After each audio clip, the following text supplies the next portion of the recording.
Let me ask you something real quick. How much interest did your bank give you on your savings last month? Go and check.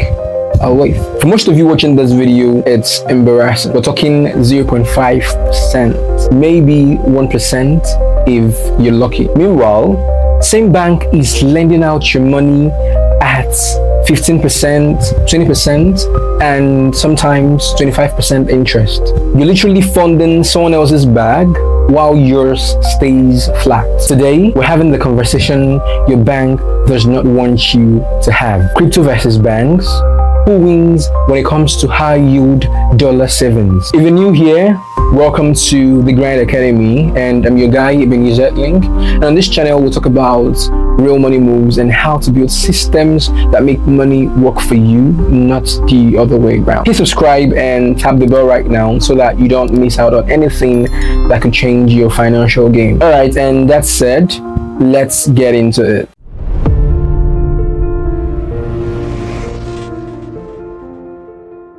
Let's talk about banks first, because most of us grew up being told, put your money in the bank, it's safe, it grows, and that's not entirely wrong, but it's not the full picture. Here's what banks actually do. You deposit your dollars, they say thank you very much, then they turn around and lend that money out to businesses, to mortgage holders, and to credit card users at rate as high as 20 to 25%. Do they give you in return? So-called high yield savings accounts, maybe 4 to 5%. That's if you're in the US with a top tier account. For many of us across Africa and the global south, traditional dollar savings accounts give you next to nothing, sometimes less than 1%. And then inflation quietly eats away at whatever small interest you're earning. So the first thing you want to understand is keeping a large amount of dollars in a traditional bank savings account is not a strategy. It's a habit, and habits alone don't build wealth. But before I tell you what the alternative looks like, I want to be fair. Banks do get some things right. Banks are insured. In the US, the FDIC covers deposit up to $250,000. That's real government-backed protection. Banks are regulated. There is oversight, accountability, and legal channels if things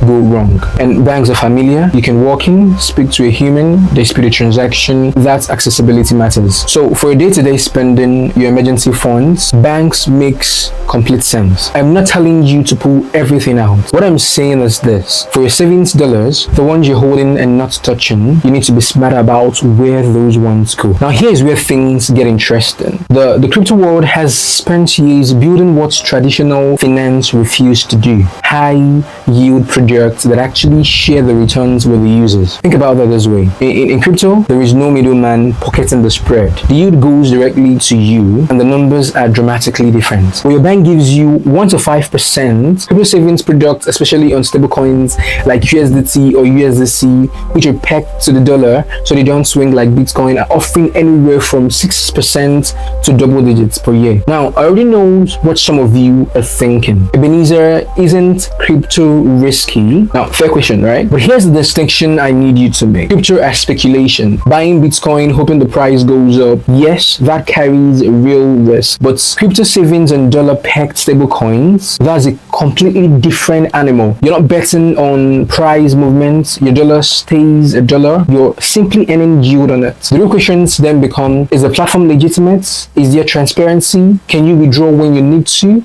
And that's exactly where I want to give you a real practical example. For a long time, I've been using this particular platform called CoinEx.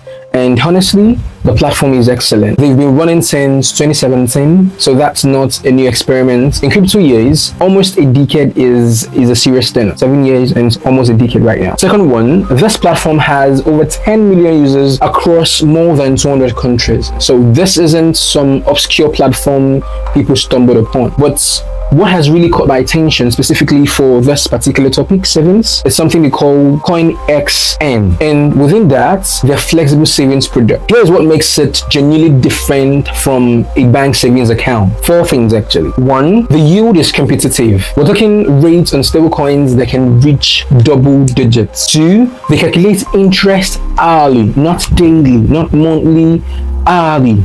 That means your money is compounding more often, which matters more than most people realize over time. 3, You can withdraw anytime.